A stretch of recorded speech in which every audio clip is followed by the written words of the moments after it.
Ang susunod na programa ay rated PG. Ito ay nangangailangan ng patnubay at gabay ng magulang para sa mga batang manunood.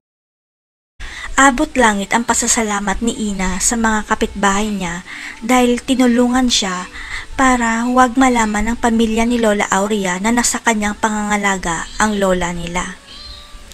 At dahil na rin sa tulong ni Francis, nakapaganda si Ina na maitago si Lola Aurea at tagumpay ang plano nilang dalawa dahil hindi naguguluhin pa ni Juana si Ina. Ang ikinakatakot lang ni Ina ang ipakulong siya ni Juana at Johan dahil itinago niya si Lola Aurea dahil ayon sa kaibigan niya walang karapatan si Ina kay Lola Aurea.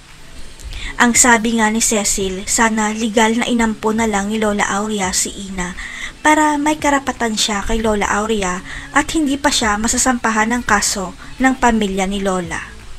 Dahil nasa poder na ni Ina si Lola Aurea, unti-unting bumubuti na ang kalagayan nito at minsan na lang atakihin si Lola Aurea ng sakit niyang Alzheimer's disease.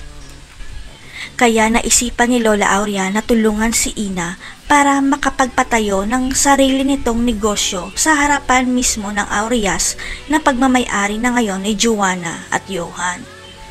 Walang kamalay-malay si Juana at Johan na unti-unting ninanakaw ni Charlie ang pera ng kumpanya para mapilitan ang kambal na ibenta sa kanya ng palugi ang De La Costa Food Corp.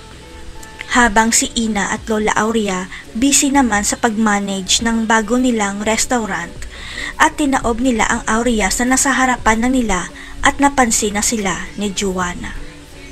Dito na malalaman ni Juana na si Lola Aurea at Ina pala ang nagmamay-ari ng bagong restaurant na nasa harapan ng restaurant niya kaya sasampahan niya ng kaso si Ina. Pero hindi natatakot si Ina at Lola Aurea kung sasampahan sila ng kaso ni Juana dahil legal na inampon na pala ni Lola Aurea si Ina at siya na rin ang tagapagmana nito. Magpapakabait na kaya si Juana kay Ina dahil siya ang legal na tagapagmana? O maghihirap na si Juana dahil pinatalsik siya ni Charlie sa kumpanya nila? Abangan.